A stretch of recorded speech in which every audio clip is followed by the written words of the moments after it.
ജിമ്മിൽ പോയി വ്യായാമം ചെയ്യുന്നത് വണ്ണം കുറയ്ക്കാനാണോ? പലർക്കുമുള്ള ഒരു വിശ്വാസമാണ്. വലിയ വണ്ണമൊന്നും ഇല്ലാത്തവര് റെഗുലറായിട്ട് ജിമ്മിൽ പോയി വ്യായാമം ചെയ്യുമ്പോൾ ആൾക്കാർ പറയേ, നീ ആവശ്യമില്ലാതെ ജിമ്മിലൊന്നും പോയി വ്യായാമം ചെയ്യല്ലേ, നിന്റെ ഉള്ള ആരോഗ്യം കൂടെ പോകും, നീ വല്ലാണ്ട് മെലിഞ്ഞു തൊരിഞ്ഞു പോകുന്നൊക്കെ പറയും. സത്യാവസ്ഥ എന്തെന്ന് വിശദീകരിക്കാം. നിങ്ങൾ വ്യായാമം ചെയ്യുന്നത്, ശരീരത്തിന്റെ എല്ലാ മസിലിന്റെയും വ്യായാമം ചെയ്യുന്നത് ആരോഗ്യത്തിന് വേണ്ടിയിട്ടാണ്.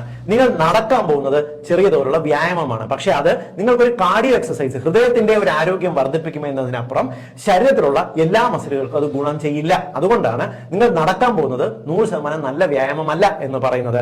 നിങ്ങൾ ജിമ്മിൽ പോയി വ്യായാമം ചെയ്യുമ്പോൾ ശരീരത്തിലുള്ള എല്ലാ മസിലുകളുടെയും ആക്ടിവിറ്റി വർദ്ധിപ്പിക്കുന്നത് നിങ്ങളുടെ മെറ്റബോളിസം ഇംപ്രൂവ് ചെയ്യുന്നതിന്, ഇൻസുലിൻ റെസിസ്റ്റൻസ് കുറയ്ക്കുന്നതിന്, അതായത് പാൻക്രിയാസിന്റെ പ്രവർത്തനം മെച്ചപ്പെടുത്തുന്നതിന്, ശരീരത്തിൽ അടിഞ്ഞുകൂടിയുള്ള കൊഴുപ്പിനെ കത്തിച്ചു കളയുന്നതിന്, നമ്മുടെ തലച്ചോറിന്റെ ആരോഗ്യം മെച്ചപ്പെടുത്തുന്നതിന്, രോഗപ്രതിരോധ ശേഷി വർദ്ധിപ്പിക്കുന്നതിന്, കൂടാതെ ഡൈജഷൻ, ദഹനം ശരിയായിട്ട് നടക്കുന്നതിന്, എബോൾ ടെൻഷൻ കുറച്ച് സന്തോഷകരമായിട്ടുള്ള ഹാപ്പി ഹോർമോൺ വർദ്ധിപ്പിക്കുന്നതിന്, കൂടാതെ നിങ്ങൾക്ക് ഇടയ്ക്കിടയ്ക്ക് ഉണ്ടാകുന്ന റെസ്പിറേറ്ററി ഡിസീസസ്, അതായത് ജലദോഷം, തൊണ്ടവേദന, ചുമ, പനി പോലുള്ള രോഗങ്ങൾ ചെറുക്കുന്നതിന് സഹായിക്കും.